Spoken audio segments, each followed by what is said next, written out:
High മക്കൾസ്, 3 minute കൊണ്ട് 4 mark. ചോദ്യം പിടിച്ചോളൂ. ചോദ്യം എന്താണ്? ഫസ്റ്റിലെ ചോദ്യം, വാട്ട് ഈസ് സ്മാർട്ട് ഫാമിംഗ്? എന്താണ് സ്മാർട്ട് ഫാമിംഗ്? സ്മാർട്ട് ഫാമിംഗ് എന്ന് പറഞ്ഞാൽ എന്താണ്? ഫാമിംഗ് എന്ന് പറഞ്ഞാൽ എന്താണ്? കൃഷി. സ്മാർട്ട് എന്ന് പറഞ്ഞാൽ technology. Smart phone, mobile phone അറിയാലോ. അപ്പോൾ ടെക്നോളജിയാണ് സ്മാർട്ട് എന്ന് പറഞ്ഞാൽ. ആ ഒരു മീനിങ് ആണ് വരുന്നത്. അപ്പോൾ സ്മാർട്ട് ഫാമിംഗ് എന്ന് പറഞ്ഞാൽ എന്തായിരിക്കും? ടെക്നോളജി, കൃഷി. അപ്പോൾ എന്തായിരിക്കും? അതെ, ഇത്രേ ഉള്ളൂ. അതായത് കൃഷിയിൽ എന്ത് ചെയ്യാണ്? ടെക്നോളജി യൂസ് ചെയ്യുക. അതിനെ വിളിക്കുന്ന പേരാണെന്ത്? Smart farming. സിമ്പിൾ ആണ്. Smart farming is the effective utilisation of modern technologies. Modern technologies effective ആയിട്ട് യൂട്ടിലൈസ് ചെയ്യുക. അവിടെ ഇൻ അഗ്രികൾച്ചർ, കൃഷിയിൽ.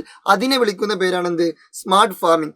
ആധുനിക സാങ്കേതിക വിദ്യകൾ കൃഷിയിൽ ഫലപ്രദമായി പ്രയോജനപ്പെടുത്തുന്നതിനെ വിളിക്കുന്ന പേരാണെന്ത്? Smart farming. അപ്പോൾ ഒരു മാർക്ക് കിട്ടി. ഇനി മേ ബി അതിന് ഉദാഹരണങ്ങൾ ചോദിക്കും. ഉദാഹരണങ്ങൾ ചോദിക്കുമ്പോൾ നമ്മുടെ ടെക്സ്റ്റ് ബുക്കിൽ അതിന് ഉദാഹരണമായിട്ട് മെൻഷൻ ചെയ്യുന്നത് ഒന്ന് ആർട്ടിഫിഷ്യൽ ഇന്റലിജൻസ് ആണ്. ആർട്ടിഫിഷ്യൽ ഇന്റലിജൻസ്, നിർമ്മിത ബുദ്ധി അല്ലെങ്കിൽ ആർട്ടിഫിഷ്യൽ ഇന്റലിജൻസ്. അത് നിങ്ങൾക്കറിയാലോ, AI സാധനം. ഓക്കെ. രണ്ടാമത്തേത് എന്താണ്? ഇന്റർനെറ്റ് ഓഫ് തിങ്സ് ആണ്. ഇന്റർനെറ്റ് ഓഫ് തിങ്സ്, ഇന്റർനെറ്റ് വെച്ച് കണക്ട് ചെയ്യാൻ പറ്റുന്ന കുറെ ഉപകരണങ്ങൾ, അതാണ് ഇന്റർനെറ്റ് ഓഫ് തിങ്സ്. ലൈക്ക് സെൻസറുകൾ പോലെയുള്ള സാധനം. പിന്നെ ഹൈഡ്രോപോണിക്സിനെ കുറിച്ച് മെൻഷൻ ചെയ്യുന്നുണ്ട്. അതുപോലെ തന്നെ എയറോപോണിക്സിനെ കുറിച്ചും മെൻഷൻ ചെയ്യുന്നുണ്ട്. ഹൈഡ്രോപോണിക്സും എയറോപോണിക്സും. അപ്പൊ ഈ 4 ഏതെങ്കിലും 2 എഴുതി കൊടുത്താൽ നമുക്ക് 1 മാർക്ക് കിട്ടും. ഏതല്ലേ? 2 മാർക്ക് കിട്ടി. എന്നാൽ ഞാൻ അടുത്ത ക്വസ്റ്റ്യൻ നോക്കാം. Write the name of any one plant belonging to the geographical indication. Geographical indication അല്ലെങ്കിൽ ഭൗമസൂചിക പദവി ലഭിച്ചിട്ടുള്ള ഏതെങ്കിലും ഒരു വിളയുടെ പേര് എഴുതാനാണ് പറഞ്ഞിട്ടുള്ളത്. ഓക്കെ. നമുക്ക് ഒരുപാട് വിളകൾ അറിയാല്ലേ. നമ്മുടെ ടെക്സ്റ്റ് ബുക്കിൽ ഏകദേശം 5 വിളകളുടെ പേരാണ് മെൻഷൻ ചെയ്തിട്ടുള്ളത്. പക്ഷെ അതിന്റെ മുമ്പ് എന്താണ് ഈ ഭൗമസൂചിക പദവി, എന്താണ് ഈ ജോഗ്രഫിക്കൽ ഇൻഡിക്കേഷൻ, അതെന്താണെന്ന് അറിയണമല്ലോ. അത് ആക്ച്വലി ഇത്രയേ ഉള്ളൂ.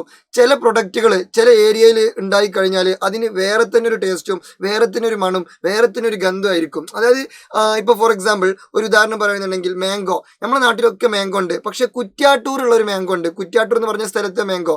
ആ കുറ്റ്യാട്ടൂർ എന്ന് പറയുന്ന ആ ഒരു ഭൂപ്രകൃതിക്ക് എന്തോ ഒരു പ്രത്യേകത ഉണ്ട്. ആ ഒരു ജോഗ്രഫിക്ക് എന്തോ ഒരു പ്രത്യേകതയുണ്ട്. ആ ഒരു പ്രത്യേകതയുടെ ഭാഗമായിട്ട് അവിടെയുള്ള പ്രൊഡക്റ്റിന് ഒരു സെപ്പറേറ്റ് ടേസ്റ്റും സെപ്പറേറ്റ് ഫീലും സെപ്പറേറ്റ് ഗന്ധമൊക്കെ ആയിരിക്കും.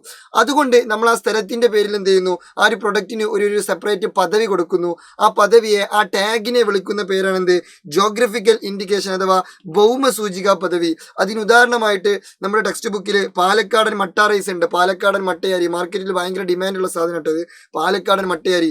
ഈ പാലക്കാടൻ മട്ടയരിക്ക് മറ്റുള്ള നാട്ടിലെ മട്ടയരിനേക്കാൾ സംതിങ് ഒരു യുണീക്ക് ക്യാരക്ടറിസ്റ്റിക്സ് ഉണ്ട്, ഒരു യുണീക്ക് ഫീച്ചേഴ്സ് ഉണ്ട്. അതുകൊണ്ടാണ് അത് പാലക്കാടൻ മട്ടയരിക്ക് എന്ത് കിട്ടിയത്? GI ടാഗ് കിട്ടിയത്, ജോഗ്രഫിക്കൽ ഇൻഡിക്കേഷൻ ടാഗ് കിട്ടിയത്. പിന്നെ മറ്റൊന്നാണ് മലബാർ പെപ്പർ, മലബാർ കുരുമുളക്, കുറ്റ്യാട്ടൂർ മാംഗോ, കൊടുങ്ങല്ലൂർ പൊട്ടുവെള്ളരി, തിരൂർ വെറ്റിലൊക്കെ. നമ്മടാ ഷെയറായല്ലോ. ഹാപ്പി അല്ലേ? അപ്പം 3 മിനിറ്റ് കൊണ്ട് എത്ര മാർക്ക് കിട്ടി? 4 മാർക്ക് കിട്ടി. ജോഗ്രഫിക്കൽ ഇൻഡിക്കേഷൻ എന്താണെന്ന് എഴുതി കൊടുത്താൽ 1 മാർക്കും, പിന്നെ അതുപോലെ തന്നെ അതിൻ്റെ ഉദാഹരണം എഴുതി കൊടുത്താൽ മറ്റൊരു മാർക്കും കിട്ടി. ഹാപ്പി ആണല്ലോ?